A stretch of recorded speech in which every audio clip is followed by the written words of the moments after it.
नमस्कार प्रिय छात्र और छात्राएं, मैं जितेंद्र कुमार। ये वीडियो हमारी 50 की है और इससे पहले भी 40 की पढ़ी हैं, 50, 60, 70, 80 की पढ़ी हैं, जो शॉर्ट हैंड सिंह पढ़ाली की बुक पे पढ़ी हैं।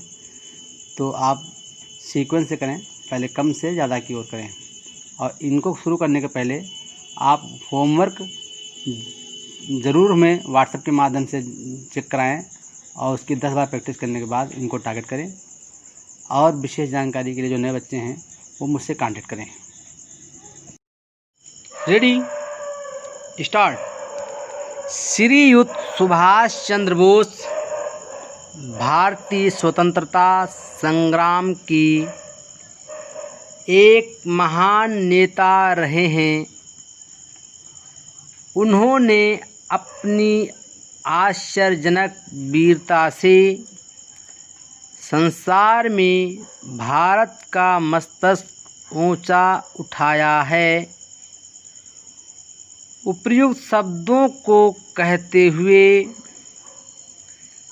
श्री स्वामी रामानंद तीर्थ ने श्री नेताजी के जन्म दिवस पर भाषण प्रारंभ किया।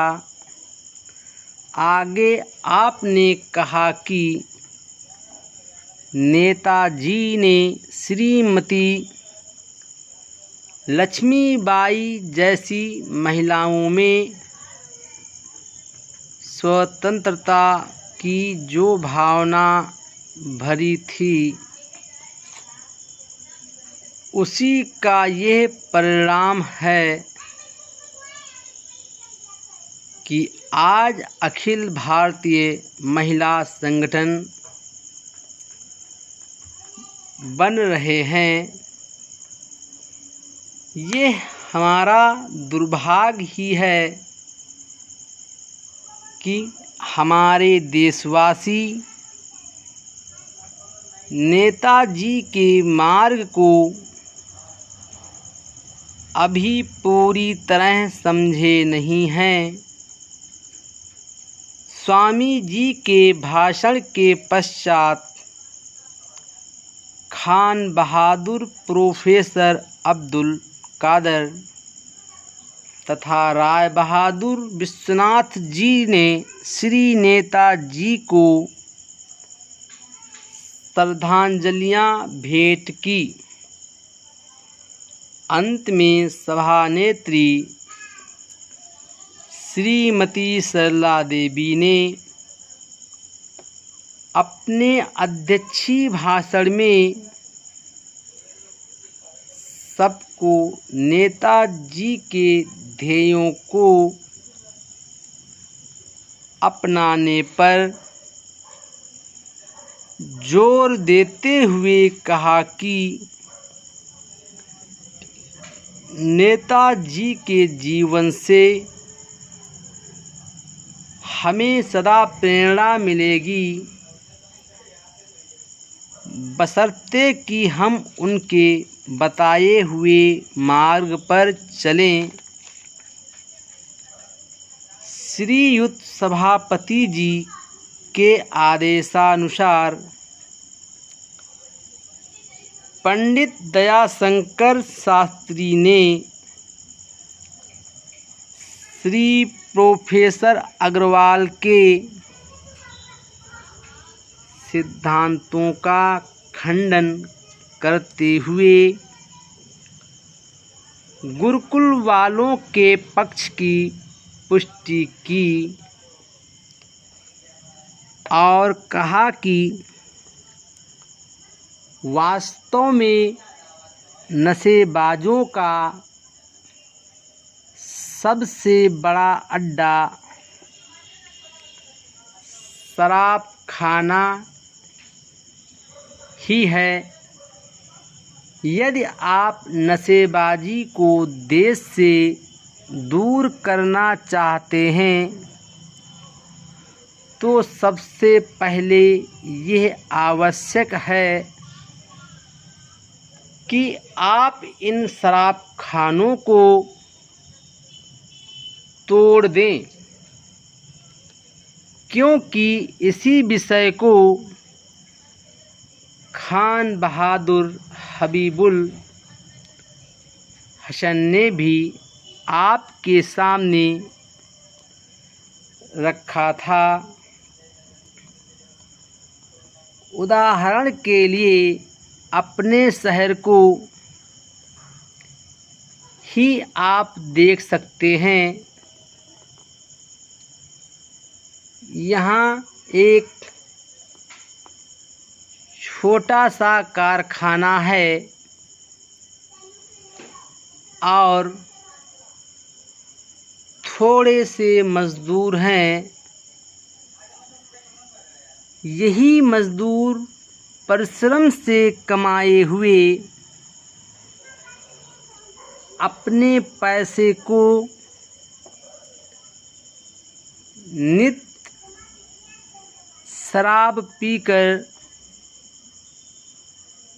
व्यर्थ में नष्ट किया करते हैं तथा नशे में आने पर आपस में लठबाजी किया करते हैं। इसी प्रकार नशेबाजी के कारण हमारा देश दिनों दिन अवनति के पथ पर अग्रसर हो रहा है। हम सब मिलकर इस पतन को रोक सकते हैं। प्रांतीय काउंसिल में बजट पेश करते हुए श्री गोपाल सिंह जी ने कहा कि इस समय सबसे अधिक आवश्यकता इस बात की है कि शहर शहर गांव गांव में केवल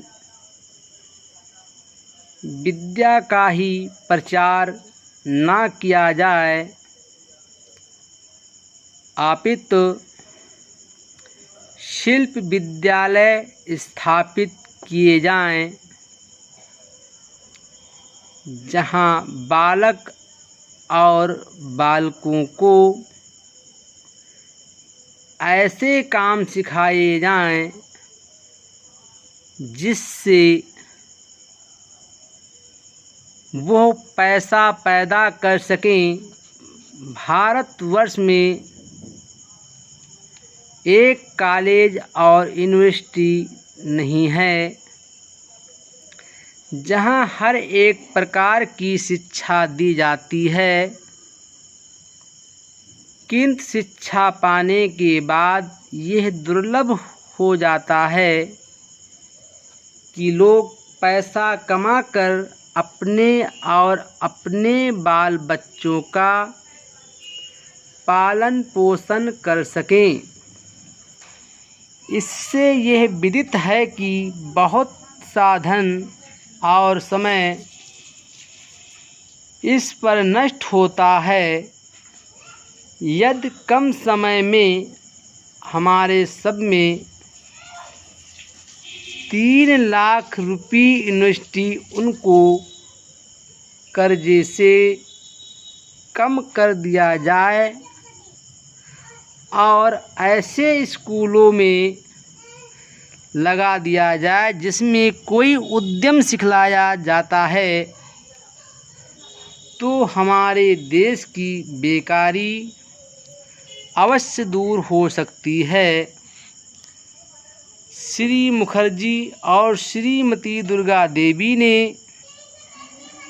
श्री गोपाल सिंह जी के रेजोल्यूशन का समर्थन करते हुए कहा कि 3 लाख की रकम इस काम के लिए कम है। यदि 50,000 रुपये की रकम और बढ़ा दी जाए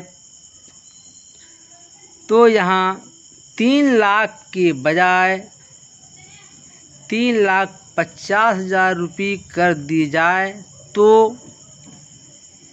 इस काम में सफलता प्राप्त हो सकती है।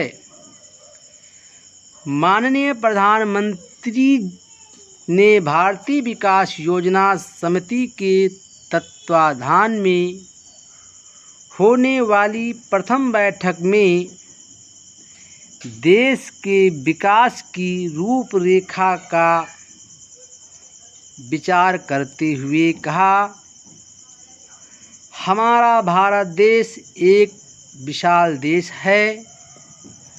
यहाँ पर्वत, नदियाँ, जंगल और समुद्र सभी कुछ हैं।